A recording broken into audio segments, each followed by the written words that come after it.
ಅಂಕಣಕ್ಕೆ, ಕನ್ನಡಪ್ರಭದ ಸಿಡಿಮದ್ದು ಅಂಕಣಕ್ಕೆ ಹಾಗೂ ಸಂಯುಕ್ತ ಕರ್ನಾಟಕದ ಚುಚ್ಚುಮದ್ದು ಅಂಕಣ. ಚಿನಕುರ್ಲಿ ಬಿ ಅಂದ್ರೆ ಭುಜಂಗರಾಯ ಶಾಸ್ತ್ರಿ, ಕಾಳಿಂಗರಾಯರು ಅವರಿಗೆ ಸಂಗೀತದ ಪ್ರಥಮ ಪಾಠಗಳನ್ನ ಬಾಲ್ಯದ ಕಣ್ಣು ಬಿಡುವಾಗನೇ ನಾವು ಫೋಟೋಗ್ರಾಫರ್. ವಿಶೇಷ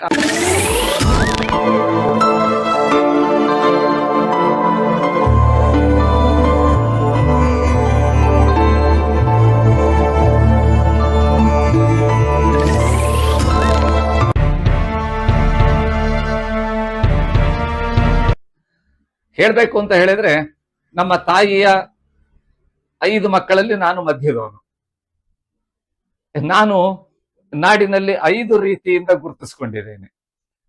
ಒಬ್ಬ ವೃತ್ತಿನಿರತ ಛಾಯಾಗ್ರಾಹಕನಾಗಿ, ಪ್ರೊಫೆಷನಲ್ ಫೋಟೋಗ್ರಾಫರ್ ಆಗಿ, ಪ್ರವೃತ್ತಿಯಿಂದ ವ್ಯಂಗ್ಯಚಿತ್ರಕಾರನಾಗಿ, ಹಾಗೇನೆ ಒಬ್ಬ ಪತ್ರಕರ್ತನಾಗಿ, ಬರಹಗಾರನಾಗಿ, ಭಾಷಣಕಾರನಾಗಿ, ಹೀಗೆ 5 ತರದಲ್ಲಿ ನಾನು ಗುರುತಿಸ್ಕೊಂಡಿದ್ದೇನೆ. ಮತ್ತು ಬೇರೆ ಬೇರೆ ತರದಲ್ಲಾದ್ರೂ ಪ್ರಮುಖವಾಗಿ ಇದು 5 ತರದಲ್ಲಿ ಸಮಾಜ ನನ್ನನ್ನು ಗುರುತಿಸ್ತಾ ಇದೆ.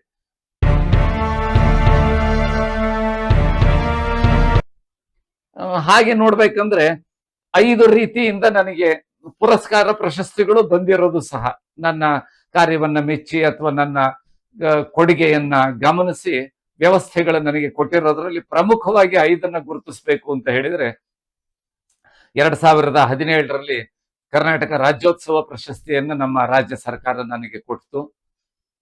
ಹಾಗೇನೆ 2007ರ ಒಂದು ಪತ್ರಿಕಾ ರಂಗದ ಪ್ರಶಸ್ತಿಯನ್ನ ಕರ್ನಾಟಕ ಮಾಧ್ಯಮ ಅಕಾಡೆಮಿ 2008ರಲ್ಲಿ ನನಗೆ ಕೊಡ್ತು. ಹಾಗೇನೆ 2006ರಲ್ಲಿ ನಮ್ಮ ಕೇಂದ್ರ ಕನ್ನಡ ಸಾಹಿತ್ಯ ಪರಿಷತ್ತು ತನ್ನ 73ನೇ ಕನ್ನಡ ಸಾಹಿತ್ಯ ಸಮ್ಮೇಳನದಲ್ಲಿ ನನಗೆ ಸನ್ಮಾನ ಗೌರವವನ್ನು ಕೊಡ್ತು. ಹಾಗೇನೆ ನಮ್ಮ ಕರ್ನಾಟಕ ಸರ್ಕಾರದ ಬ್ರಾಹ್ಮಣ ಅಭಿವೃದ್ಧಿ ಮಂಡಳಿ ತನ್ನ ವಿಪ್ರಶ್ರೀ ಪ್ರಶಸ್ತಿಯನ್ನ ನನಗೆ ಕೊಡ್ತು. ಇದನ್ನೆಲ್ಲ ಗಮನಿಸಿದ, ನನ್ನ ಸಾಧನೆ ಬಗ್ಗೆ ಗುರುತಿಸಿದ, ಇದು ಸಮಾಜಕ್ಕೆ ಒಳ್ಳೆಯ ಕೊಡುಗೆ ಅಂತ ಭಾವಿಸಿ ಪರಿಗಣಿಸಿ ನಮ್ಮ ದಾವಣಗೆರೆ ವಿಶ್ವವಿದ್ಯಾನಿಲಯ 2024ರಲ್ಲಿ ನನಗೆ ಗೌರವ ಡಾಕ್ಟರೇಟ್ ಅನ್ನು ಸಹ ಕೊಡ್ತು. ಹೀಗೆ ಅನೇಕ ನೂರಾರು ಅಥವಾ ಅದಕ್ಕಿಂತ ಹೆಚ್ಚು ಹೆಚ್ಚು ಪ್ರಶಸ್ತಿಗಳು, ಸನ್ಮಾನಗಳು, ಬಿರುದುಗಳು ನನಗೆ ಬಂದಿದ್ರು ಸಹ ಪ್ರಮುಖವಾಗಿ 5 ತುಂಬಾ ಸಂತೋಷದಿಂದ ಗುರುತಿಸಬೇಕಾಗುತ್ತೆ. ಆ 5 ಹೇಳಿದೆ. ಇದೇ ತರ ಹೇಳ್ತಾ ಹೋದ್ರೆ, ನಾನು ಚಿತ್ರಕಲೆಯನ್ನ ನನ್ನ ಸಾಮಾನ್ಯವಾಗಿ ಬಾಲ್ಯದಿಂದ ನಮ್ಮ ತಂದೆಯಿಂದ ನಮಗೆ ಚಿತ್ರಕಲೆ ಬಂದಿತ್ತು. ನಾವು ಕಣ್ಣು ಬಿಡುವಾಗನೇ ಫೋಟೋಗ್ರಫಿ ನಾವು ಕಲ್ತಿದ್ದಾಗಿತ್ತು. ಕಾರಣ ಇಷ್ಟೇ, ನಮ್ಮ ತಂದೆ ಸ್ವಾತಂತ್ರ್ಯ ಪೂರ್ವದ ಅತ್ಯಂತ ಪ್ರಸಿದ್ಧ ಫೋಟೋಗ್ರಾಫರ್ ಆಗಿದ್ರು, ಎಚ್ ಭುಜಂಗರಾಯ ಶಾಸ್ತ್ರಿಗಳು ಅಂತ. ಹಾಗೆ ನೋಡಿದ್ರೆ ನಮ್ಮ ಮನೆತನದಲ್ಲಿ ಇರೋದು ಸೋಮಯಾಜಿ ಅಂತ ಹೇಳಿ, ನಮ್ಮ ಪೂರ್ವಿಕರು ಯಾರೋ ಸೋಮಯಾಗ ಮಾಡಿದ್ರಿಂದ ನಾವು ಸೋಮಯಾಜಿಗಳು. ನಮ್ಮ ತಂದೆಗೆ ಶಾಸ್ತ್ರಿ ಅನ್ನೋ ಒಂದು ಸರ್ನೇಮ್ ಸಹ ಬಂತು. ನನ್ನ ಹೆಸರಿನಲ್ಲಿ ಸೋಮಯಾಜಿಯೂ ಇಲ್ಲ, ಶಾಸ್ತ್ರಿಯೂ ಇಲ್ಲ, HB ಮಂಜುನಾಥ ಅಂತಾನೆ ಬಂದಿದೆ. H ಅಂದ್ರೆ ಹೊಸೂರು, B ಅಂದ್ರೆ ಭುಜಂಗರಾಯ ಶಾಸ್ತ್ರಿ. ಹೊಸೂರು ಅಂತ ಹೇಳಿದ್ರೆ ಇದು ನಮ್ಮ ಉಡುಪಿ ಜಿಲ್ಲೆಯಲ್ಲಿ ಹೊಸೂರು ಅಂತ ಒಂದು ಗ್ರಾಮ ಬರುತ್ತೆ. ಅಲ್ಲಿಯ ಶಾನ್ಭೋಗ್ರು ನನ್ನ ಅಜ್ಜ. ನಮ್ಮ ಅಜ್ಜ ಶಾನ್ಭೋಗ್ರು, ಮಾಗಣಿ ಶಾನ್ಭೋಗ್ರು ಅಂತ, ಅವರು ಶಿವರಾಮ ಸೋಮಯಾಜರು ಅಂತ ಹೇಳಿ. ನಮ್ಮ ದೊಡ್ಡಪ್ಪ ಆನಂದರಾಮ ಸೋಮಯಾಜರು ಶಾನ್ಭೋಗ್ರಾಗಿದ್ರು ತೋನ್ಸೆಗೆ. ನಮ್ಮ ಚಿಕ್ಕಪ್ಪ ರಾಮಚಂದ್ರ ಸೋಮಯಾಜರು ಶಾನ್ಭೋಗ್ರಾಗಿದ್ರು. ನಮ್ಮ ತಂದೆ ಶಾನ್ಭೋಗ್ಕೆ ಮಾಡಲಿಲ್ಲ.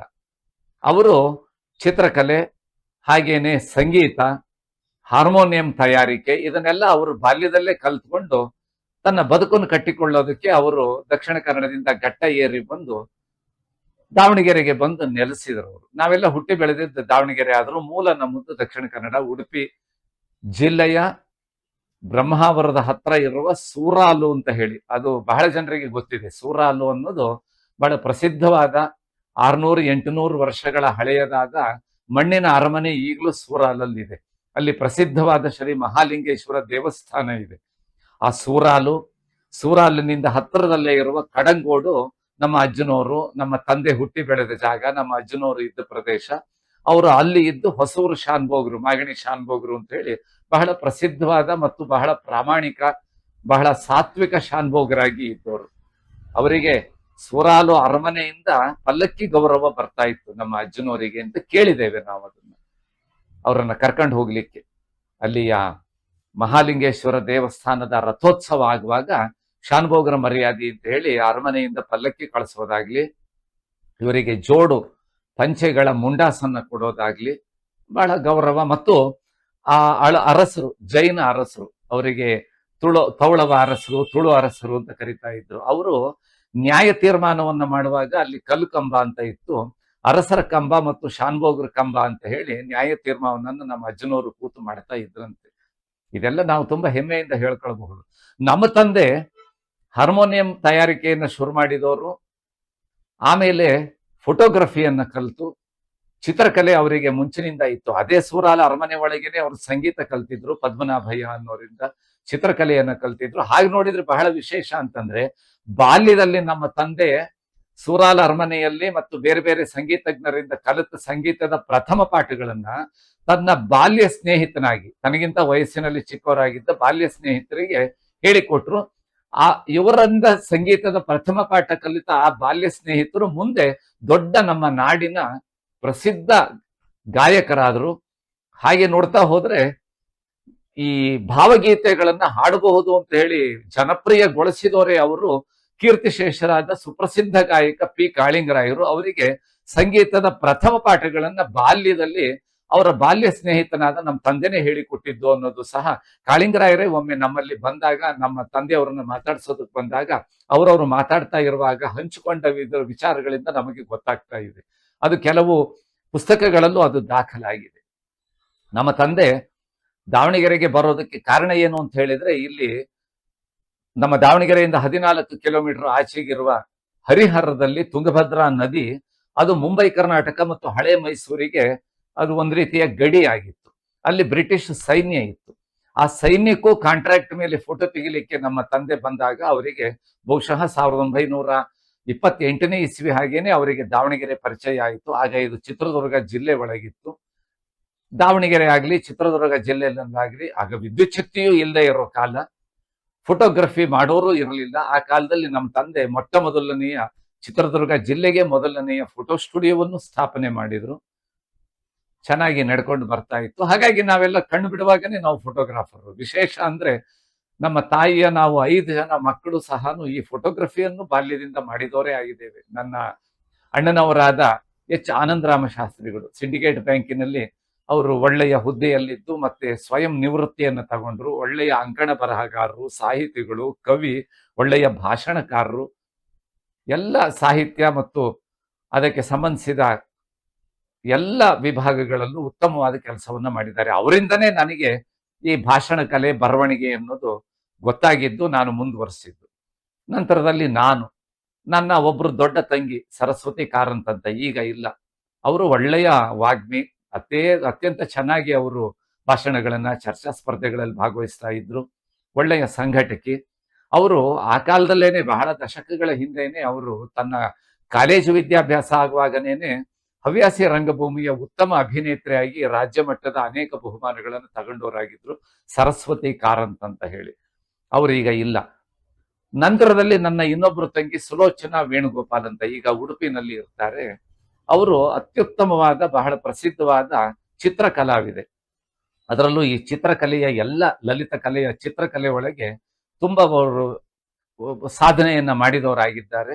ಅನೇಕ ಪತ್ರಿಕೆ, ತರಂಗ, ತುಷಾರ ಮುಂತಾಗಿ, ಉದಯವಾಣಿ ಮುಂತಾಗಿ ಅನೇಕ ಪತ್ರಿಕೆಗಳಿಗೆ ಅವರು ಇಲಿಸ್ಟ್ರೇಷನ್ ಆರ್ಟ್ಗಳನ್ನು ಸಹ ಮಾಡಿಕೊಟ್ಟವರಾಗಿದ್ದಾರೆ ಬಹಳ ಹಿಂದೆ. ಆಮೇಲೆ ಅವರ ಸ್ಪೆಷಾಲಿಟಿ ಅಂದ್ರೆ, ವಿಶೇಷತೆ ಅಂತಂದ್ರೆ, ಕೊಲಾಜ್ ಆರ್ಟ್ ಅಲ್ಲಿ ಅವರು ತುಂಬಾ ಒಳ್ಳೆಯ ಕೆಲಸವನ್ನ ಮಾಡಿ ತುಂಬಾ ಒಳ್ಳೆಯ ಶಿಕ್ಷಣವನ್ನು, ಕಲಾ ಶಿಕ್ಷಣವನ್ನು ಸಾವಿರಾರು ಮಕ್ಕಳಿಗೆ ಕೊಟ್ಟವರಾಗಿದ್ದಾರೆ. ನಂತರದಲ್ಲಿ ನಮ್ಮ 5 ಜನರ ಪೈಕಿ ಕೊನೆಯ ನನ್ನ ಸಹೋದರ ಡಾಕ್ಟರ್ HB ಪ್ರಭಾಕರ ಶಾಸ್ತ್ರಿ. ಅವರು ಒಳ್ಳೆಯ ವಾಗ್ಮಿ, ತುಂಬಾ ಒಳ್ಳೆಯ ಅನುಭವ ಇರೋ ವ್ಯಕ್ತಿ. ಅವರು ಕಾನೂನು ಪದವೀಧರರಾಗಿ, ಹಾಗೇನೆ ಅವರು ನ್ಯಾಯಾಂಗಕ್ಕೂ ಹೋಗಿ ಅವರನ್ನ ಜಿಲ್ಲಾ ನ್ಯಾಯಾಧೀಶರನ್ನಾಗಿ ಮಾಡಲಾಯಿತು. ನಂತರದಲ್ಲಿ ಅವರು ಅಲ್ಲಿಂದ ಮತ್ತೆ ಮೇಲೆ ಹೋಗೋದು ಅಂತಂದ್ರೆ, ಅಲ್ಲಿಂದ ಅವರಿಗೆ ಉನ್ನತ ಹುದ್ದೆಗೆ ಹೋಗಿ, ಅಥವಾ ಎಲಿವೇಶನ್ ಅಂತಾರೆ, ಹಾಗೆ ಅವರು ನಮ್ಮ ಕರ್ನಾಟಕ ಉಚ್ಚ ನ್ಯಾಯಾಲಯ, ಹೈಕೋರ್ಟಿನ ನ್ಯಾಯಾಧೀಶರಾಗಿ ನ್ಯಾಯಮೂರ್ತಿಗಳಾಗಿ ನಿವೃತ್ತಿ ಆದಮೇಲೆ ಈಗ ಕರ್ನಾಟಕ ಆಡಳಿತ ನ್ಯಾಯಮಂಡಳಿಯ ಅವರು ನ್ಯಾಯಾಂಗ ಸದಸ್ಯರಾಗಿನೂ ಈಗ ಸೇವೆ ಮಾಡ್ತಾ ಇದ್ದಾರೆ. ಹೀಗೆ ನಾವು 5 ಜನರನ್ನು, ನಮ್ಮ ತಾಯಿ, ನಮ್ಮ ತಂದೆ, ಹಾಗೆ ನೋಡಿದ್ರೆ ನಾವು 6 ಜನ. ನಮ್ಮ ತಂದೆಯ ಹಿರಿಯ ಹೆಂಡತಿಯ ಮಗಳು, ನಮ್ಮ ದೊಡ್ಡಕ್ಕನೂ ಇದ್ದಾರೆ, ಅವರು ಮುಕ್ತ ಅಂತ ಹೇಳಿ. ಅವರು ಒಳ್ಳೆಯ ಕವಯತ್ರಿ, ತುಂಬಾ ದನಿ ಅಂತ ಹೇಳಿ ಪುಸ್ತಕ ಎಲ್ಲ ಅವ್ರದ್ದು ಹೊರಗೆ ಬಂದಿದೆ. ಈಗಲೂ ಬೆಂಗಳೂರಲ್ಲಿ ಇರ್ತಾರೆ. ಹೀಗೆ ನಾವು ನಮ್ಮ ತಾಯಿಯ 5 ಜನ ಮಕ್ಕಳನ್ನು, ನಮ್ಮ ತಾಯಿ ನಮ್ಮ ತಂದೆ ಒಂದು ರೀತಿ ವಿಶೇಷವಾಗಿ ಬೆಳೆಸುವಾಗ, ನಾನು ಬಾಲ್ಯದಿಂದ ಚಿತ್ರಕಲೆ, ಅದರ ಜೊತೆಗೆ ನಾನಾಗಿನೇ ರೂಢಿಸ್ಕೊಂಡ ವ್ಯಂಗ್ಯ ಚಿತ್ರಕಲೆ, ತಂದೆಯಿಂದ ಬಂದ ಫೋಟೋಗ್ರಫಿ, ಆ ಫೋಟೋಗ್ರಫಿ ಒಳಗೆ ನಾನು ರೂಢಿಸ್ಕೊಂಡು ಬಂದ ಫೋಟೋ ಜರ್ನಲಿಸಂ, ಛಾಯಾ ಪತ್ರಿಕೋದ್ಯಮವನ್ನು ನಾನು ರೂಢಿಸ್ಕೊಂಡೆ. ಅನೇಕ ರಾಷ್ಟ್ರಪತಿಗಳ, ಪ್ರಧಾನಮಂತ್ರಿಗಳ ಅಧಿಕೃತ ಕಾರ್ಯಕ್ರಮಗಳ ಅಧಿಕೃತ ಛಾಯಾಗ್ರಾಹಕನಾಗಿ ನಾನು ದಾವಣಗೆರೆ, ಚಿತ್ರದುರ್ಗ ಮುಂತಾದ ಕಡೆ ಎಲ್ಲ ಕೆಲಸವನ್ನು ಮಾಡಿದ ಅನುಭವ ನನಗಿದೆ. ಅದೇ ರೀತಿ ನಾನು ಹವ್ಯಾಸಿ ಪತ್ರಕರ್ತನಾಗಿ ಪತ್ರಿಕಾ ಬರವಣಿಗೆಯನ್ನ ನಮ್ಮ ಅಣ್ಣನವರ ಮಾರ್ಗದರ್ಶನದಲ್ಲಿ ನಾನು ಪ್ರಾರಂಭ ಮಾಡಿದ್ದನ್ನು ಮುಂದುವರಿಸಿಕೊಂಡು ಬಂದು ಅನೇಕ ಪತ್ರಿಕೆಗಳಿಗೆ ನಾನು ವಿಶೇಷ ವರದಿಗಳನ್ನ, ಲೇಖನಗಳನ್ನ, ಲಲಿತ ಪ್ರಬಂಧಗಳನ್ನ, ಕಲಾ ವಿಮರ್ಶೆಗಳನ್ನ, ವ್ಯಕ್ತಿ ಪರಿಚಯಗಳನ್ನ ಬರೆದು ಕೊಟ್ಟಿದ್ದೇನೆ, ಬರೀತಾ ಇದ್ದೇನೆ. ಹತ್ತತ್ರ 19ರಿಂದ 20 ಸಾವಿರಕ್ಕೂ ಹೆಚ್ಚು ಈ ರೀತಿಯ ಬರವಣಿಗೆಗಳು ವೈವಿಧ್ಯಮಯವಾಗಿ ನಮ್ಮ ಸ್ಥಳೀಯ, ರಾಜ್ಯ ಮತ್ತು ರಾಷ್ಟ್ರ ಮಟ್ಟದ ಪತ್ರಿಕೆಗಳಲ್ಲಿ ಪ್ರಕಟ ಆಗಿರೋದನ್ನು ಗುರುತಿಸಿನೇನೆ ನನಗೆ ಮಾಧ್ಯಮ ಅಕಾಡೆಮಿ ಪ್ರಶಸ್ತಿಯನ್ನು ಕೊಡ್ತು. 2007ರ ಪ್ರಶಸ್ತಿಯನ್ನು 2008ರಲ್ಲಿ. ಜೊತೆಗೇನೆ ವ್ಯಂಗ್ಯ ಚಿತ್ರಕಲೆಗೆ ನಾನು ಬಂದಿದ್ದು ಸಹನು ನನ್ನ ನೈಜ ಚಿತ್ರಕಲೆಯ ಜೊತೆಗೆ ಅದನ್ನ ಮತ್ತಷ್ಟು ಉತ್ಪ್ರೇಕ್ಷೆಗೊಳಿಸುವ ರೇಖೆಗಳಲ್ಲಿ ವ್ಯಂಗ್ಯ ಚಿತ್ರವನ್ನಾಗಿ ಯಾಕೆ ಮಾಡಬಾರದು ಅಂತ ಹೇಳಿ 1972ನೇ ಇಸ್ವಿಯಿಂದ ನಾನು ಹುಟ್ಟಿದ್ದು 1954ನೇ ಇಸ್ವಿನಲ್ಲಿ, ಓದಿದ್ದು BCom ವರೆಗೆ. ಚಿತ್ರಕಲೆಯನ್ನೇನು ನಾನು ಶಾಲೆ ಕಾಲೇಜಿಗೆ ಹೋಗಿ ಕಲ್ತಿದ್ದಲ್ಲ. ನಾನು ಹೇಳಿದ ಹಾಗೆ ನಮ್ಮ ತಂದೆಯಿಂದನೇ ಬಂದಿದ್ದಾದ್ರೂ ಮುಂದುವರಿಸ್ಕೊಂಡು ಬಂದ್ವಿ. ತಂದೆಯವರ ಮಾರ್ಗದರ್ಶನ, ತಂದೆಯವರ ಕಾಲಾನಂತರದಲ್ಲಿ ಆ ಚಿತ್ರಕಲೆ, ಫೋಟೋಗ್ರಫಿಯನ್ನು ವೃತ್ತಿಯಾಗಿ ತಗೊಂಡ್ರು ಸಹ ಜೊತೆಗೆ ಈ ಒಂದು ವ್ಯಂಗ್ಯ ಚಿತ್ರಕಲೆಯನ್ನ ರೂಢಿಸ್ಕೊಂಡು ಬರೀದೆ. ಪತ್ರಿಕೆಗಳಲ್ಲೆಲ್ಲ ಬಂತು. ಹಾಗೆ ಬರಿತಾ ಇರುವಾಗ ನನಗೆ ಪ್ರಸಿದ್ಧ ಪತ್ರಿಕೆಗಳ ಮುಖಪುಟದ ಅಂಕಣದಲ್ಲಿ ಬರೆಯುವ ಅವಕಾಶವೂ ಸಿಕ್ತು. ಕೆಲವು ಸಮಯ ಪ್ರಜಾವಾಣಿಯ ಮುಖಪುಟದ ಚಿನಕುರಳಿಗೂ ನಾನು ವ್ಯಂಗ್ಯ ಚಿತ್ರಗಳನ್ನ, ಬಹುಶಃ 83ನೇ ಇಸ್ವಿ ಹಾಗೆ ಇರಬಹುದು ಅಂತ ಅನ್ಸುತ್ತೆ, ಅದಕ್ಕೆ ನಾನು ಚಿತ್ರಗಳನ್ನ ಕೊಟ್ಟೆ. ಆಗ YN ಕೃಷ್ಣಮೂರ್ತಿ ಅವರು ಸಂಪಾದಕರಾಗಿದ್ರು ಅಂತ ಕಾಣಿಸುತ್ತೆ. ಆಗ ಆ ಅಂಕಣಕ್ಕೆ ನಾನು ಕೊಟ್ಟೆ. ನನಗಿಂತ ಹಿರಿಯ ವ್ಯಂಗ್ಯ ಚಿತ್ರಕಾರರಾದ KR ಸ್ವಾಮಿ ಅವರು ಕೊಡ್ತಾ ಇದ್ರು. ಹಾಗೇನೆ ಮತ್ತೊಬ್ಬ ಪ್ರಸಿದ್ಧ ವ್ಯಂಗ್ಯ ಚಿತ್ರಕಾರರಾದ ಗುಜ್ಜಾರಪ್ಪನವರು ಕೊಡ್ತಾ ಇದ್ರು. ತದನಂತರದಲ್ಲಿ ಖಾದ್ರಿ ಶಾಮಣ್ಣನವರು ಕನ್ನಡಪ್ರಭದ ಸಂಪಾದಕರಾಗಿರುವಾಗ ಅವರು ನನ್ನಲ್ಲಿ ಕೇಳ್ಕೊಂಡ್ರು, ನಮ್ಮ ಪತ್ರಿಕೆಗೆ ನೀವು ಬರಿಬೇಕು ಮುಖಪುಟದಲ್ಲಿ ಅಂತ ಹೇಳಿ. ಕೊನೆಗೆ ನಾನು ಸಿಡಿಮದ್ದು ಅಂತ ಹೇಳಿ ಕನ್ನಡಪ್ರಭದಲ್ಲಿ ಪ್ರಾರಂಭ ಮಾಡಿ ಅನೇಕ ವರ್ಷಗಳ ಕಾಲ, ಬಹುಶಃ 87ನೇ ಇಸ್ವಿವರೆಗೂ ಅಂತ ಕಾಣಿಸುತ್ತೆ, ಸಿಡಿಮದ್ದು ಅಂತ ಹೇಳಿ ಅಲ್ಲಿ ಅಂಕಣ, ಮುಖಪುಟ ಅಂಕಣದಲ್ಲಿ ವ್ಯಂಗ್ಯ ಚಿತ್ರಗಳನ್ನು ಬರೆದೆ. ಆಮೇಲೆ ಹಾಗೆ ಬರಿತಾ ಇರುವಾಗ ಸಂಯುಕ್ತ ಕರ್ನಾಟಕದ ವ್ಯವಸ್ಥಾಪಕ ಸಂಪಾದಕರಾಗಿದ್ದ ಕೀರ್ತಿಶೇಷ ಪತ್ರಿಕಾರಂಗದ ಭೀಷ್ಮ ಕಡ್ಲೆಬಾಳ್ ಶಾಮರಾಯರು, ಕೆ ಶಾಮರಾಯರು ಒಮ್ಮೆ ನನ್ನನ್ನ ಭೇಟಿ ಆದಾಗ ಕೇಳಿದರು, ನಮ್ಮ ಪತ್ರಿಕೆಗೆ ನೀವು ಬರಿಬೇಕು ಅಂತ ಹೇಳಿ. ವೆಂಕಟನಾರಾಯಣ್ ಅಂತ ಹೇಳಿ ಅವರು ಅಲ್ಲಿಯ ಬ್ಯೂರೋ ಎಡಿಟರ್ ಏನೋ ಹೀಗೆ ಮುಖ್ಯಸ್ಥರಾಗಿದ್ರು ಬೆಂಗಳೂರಿನಲ್ಲಿ, ಆ ಸಂಯುಕ್ತ ಕರ್ನಾಟಕ ಪತ್ರಿಕೆಯಲ್ಲಿ ಲೋಕ ಶಿಕ್ಷಣ ಟ್ರಸ್ಟ್ ಅಲ್ಲಿ. ಅವರು ಬಂದು ಕೇಳಿದ್ರು. ನಾನು ಬಹಳ ವರ್ಷ 87ರಿಂದ ಬಹುಶಃ 2009ರವರೆಗೂ ನಡುವೆ ಸ್ವಲ್ಪ ಸಮಯ ನಾನು ಬಿಟ್ಟಿದ್ದೆ ಅಂತ ಕಾಣಿಸುತ್ತೆ. ಚುಚ್ಚುಮದ್ದು ಅನ್ನುವ ಅಂಕಣದಲ್ಲಿ ಬೇಕಾದಷ್ಟು ವ್ಯಂಗ್ಯ ಚಿತ್ರಗಳನ್ನ, ಸಾವಿರಾರು ವ್ಯಂಗ್ಯ ಚಿತ್ರಗಳನ್ನ, ಮಾಧ್ಯಮ ಅಕಾಡೆಮಿನೇ ನನಗೆ ಬಹುಮಾನ ಅಥವಾ ನನಗೆ ಪ್ರಶಸ್ತಿ ಕೊಡುವಾಗ ಹೇಳಿದ್ದು ಅದೆಷ್ಟೋ ಸಾವಿರ, ನನಗೆ ರಾಜ್ಯೋತ್ಸವ ಪ್ರಶಸ್ತಿ ಬರುವಾಗನೂ ಹೇಳಲಾಗಿತ್ತು. ಸುಮಾರು 19ರಿಂದ 20 ಸಾವಿರ ವ್ಯಂಗ್ಯ ಚಿತ್ರಗಳು ಈ ರೀತಿ 3 ಪ್ರಮುಖ ದಿನಪತ್ರಿಕೆಯ ಮುಖಪುಟಗಳ ಅಂಕಣಗಳಲ್ಲಿ, ಹಾಗೂ ನಾಡಿನ ಅನೇಕ ಕರ್ಮವೀರ ಇರಬಹುದು, ಸುಧಾ ಇರಬಹುದು, ತರಂಗ ಇರಬಹುದು, ಮಯೂರ ಇರಬಹುದು, ತುಷಾರ ಇರಬಹುದು, ಕಸ್ತೂರಿ ಇರಬಹುದು, ಇನ್ನೂ ಅನೇಕ ಪತ್ರಿಕೆಗಳಲ್ಲಿ ವ್ಯಂಗ್ಯ ಚಿತ್ರಗಳು ಪ್ರಕಟ ಆಗ್ತಾ ಬಂತು, ಆಗಿದೆ. ಅದು ಒಂದು ವಿಶೇಷ ಅಂತ ಹೇಳಿದ್ರೆ, ನಾಡಿನ 3 ಪ್ರಮುಖ ದಿನಪತ್ರಿಕೆ, ಪ್ರಜಾವಾಣಿಯ ಚಿನುಕುರಳಿ ಅಂಕಣಕ್ಕೆ, ಕನ್ನಡಪ್ರಭದ ಸಿಡಿಮದ್ದು ಅಂಕಣಕ್ಕೆ, ಹಾಗೂ ಸಂಯುಕ್ತ ಕರ್ನಾಟಕದ ಚುಚ್ಚುಮದ್ದು ಅಂಕಣ. ಚಿನುಕುರ್ಲಿ ಪ್ರಜಾವಾಣಿಯವರದ್ದೇನೆ, ಅದು ಖಾಯಂ ಅಂಕಣ. ಆದ್ರೆ ಕನ್ನಡಪ್ರಭಕ್ಕೆ ನಾನು ಬರೆಯುವಾಗ ನಾನೇ ಕೊಟ್ಟ ಹೆಸರು ಸಿಡಿಮದ್ದು ಅಂತ ಹೇಳಿ, ಸಂಯುಕ್ತ ಕರ್ನಾಟಕಕ್ಕೆ ಬರೆಯುವಾಗ ನಾನೇ ಕೊಟ್ಟ ಅಂಕಣದ ಹೆಸರು ಚುಚ್ಚುಮದ್ದು. ಇದು ಮೂರಾದ್ರೆ ರಾಜ್ಯ ಮಟ್ಟದ ಪತ್ರಿಕೆಯ ಮುಖಪುಟಕ್ಕೆ ಬರೆದಿದ್ದು ಒಂದು ದಾಖಲೆ ಅಂತಾನೆ ಎಲ್ಲರೂ ಹೇಳ್ತಾರೆ. 3 ಪ್ರಮುಖ ದಿನಪತ್ರಿಕೆಯ ಮುಖಪುಟದ ಅಂಕಣಕ್ಕೆ ಬರೆದ ದಾಖಲೆ ನಿಮ್ಮದೇ ಅಂತ ಎಲ್ಲರೂ ಗುರುತಿಸಿ ಹೇಳ್ತಾರೆ. ಅದು ನನಗೆ ನಿಜವಾಗ್ಲೂ ಕೇಳುವಾಗ ಸಂತೋಷ ಆಗುತ್ತೆ, ಹೌದು ಅಂತ ಹೇಳಿ. ಹಾಗೇನೆ ಸ್ಥಳೀಯ ಪತ್ರಿಕೆಗಳಲ್ಲಿ ಬಹಳ ದಶಕಗಳ ಹಿಂದೆ ಸ್ಥಳೀಯ ಪತ್ರಿಕೆಗಳಂದ್ರೆ ಗ್ರಾಮಾಂತರ ಪತ್ರಿಕೆ ಇರ್ತಾರೆ, ಅದರಲ್ಲಿ ವ್ಯಂಗ್ಯಚಿತ್ರಗಳು ಪ್ರಕಟ ಆಗುವುದು ಪರಿಪಾಠ ಇರಲಿಲ್ಲ ಅಂತ ಹೇಳ್ಬೋದು. ಕಾರಣ, ನಾನು ವ್ಯಂಗ್ಯಚಿತ್ರಗಳನ್ನ ಬರೆಯೋದಕ್ಕೆ ಪ್ರಾರಂಭ ರಾಜ್ಯ ಮಟ್ಟದ ಪತ್ರಿಕೆಗಳಲ್ಲೂ ಸಹ ಅದು ತುಂಬಾ ಪ್ರಯಾಸದಾಯಕವಾದ ಕೆಲಸ ಆಗ್ತಾ ಇತ್ತು, ತುಂಬಾ ಸಮಯ ತಗೊಳುತ್ತೆ, ಅಷ್ಟೇ ವೆಚ್ಚನೂ ಆಗ್ತಾ ಇತ್ತು. ಕಾರಣ, ಈಗಿನ ಹಾಗೆ ಆಧುನಿಕವಾದ ತಂತ್ರಜ್ಞಾನಗಳು ಮುದ್ರಣ ಮಾಧ್ಯಮದಲ್ಲಿ ಈ ಪಾರ್ಟಿಗೆ ಬಂದಿರಲಿಲ್ಲ. ಅವಾಗ ಈ ರೀತಿ ಅಷ್ಟು ಬಂದಿರಲಿಲ್ಲ. ಅವಾಗ ಲೈನ್ ಬ್ಲಾಕ್ ಅಂತ ಮಾಡಿ ಪ್ರಿಂಟ್ ಮಾಡೋ ಕಾಲ. ಸ್ಥಳೀಯ ಪತ್ರಿಕೆಗಳು ಸಹ ಒಂದು ಚಿತ್ರವನ್ನು, ಒಂದು ರೇಖಾಚಿತ್ರವನ್ನು, ವ್ಯಂಗ್ಯಚಿತ್ರವನ್ನು ಪ್ರಕಟ ಮಾಡ್ಬೇಕಂದ್ರೆ ಆ ಚಿತ್ರವನ್ನ ರೀಕಾಪಿ ಮಾಡಿ ಲೈನ್ ಬ್ಲಾಕ್ ಮಾಡಿ ಎಚಿಂಗ್ ಮಾಡಿ ಹಾಕ್ಬೇಕಾದ ಕಾಲ. ಒಂದು ಫೋಟೋ ಹಾಕ್ಬೇಕಂದ್ರೆ ಹಾಫ್ ಟೋನ್ ಬ್ಲಾಕ್ ಅಂತ ಮಾಡಿ ಹಾಕ್ಬೇಕು. ಅದು ತುಂಬಾ ವೆಚ್ಚದಾಯಕ ಮತ್ತೆ ತುಂಬಾ ಸಮಯ ತಗೊಳ್ಳುವಂಥದ್ದು.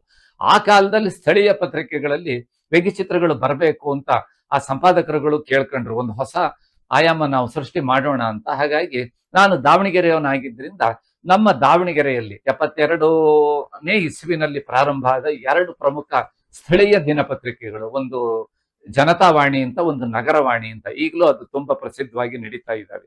ಈ 2 ಪತ್ರಿಕೆಗಳಲ್ಲಿ ನಾನು ಮಿಸ್ಟರ್ ಪಿಂಚ್, ಮಿಸ್ಟರ್ ಜಾಯ್ ಅಂತ ಹೇಳಿ ಸ್ಥಳೀಯ ಪತ್ರಿಕೆಗಳು. ಹಾಗಾಗಿ ನಾನು ರಾಜ್ಯ ಮಟ್ಟದ 3 ಪತ್ರಿಕೆಗಳು, ಸ್ಥಳೀಯವಾಗಿರೋ 2 ಪತ್ರಿಕೆಗಳು, ಅದು ಮತ್ತೆ ಸಂಖ್ಯೆ 5 ಆಯಿತು.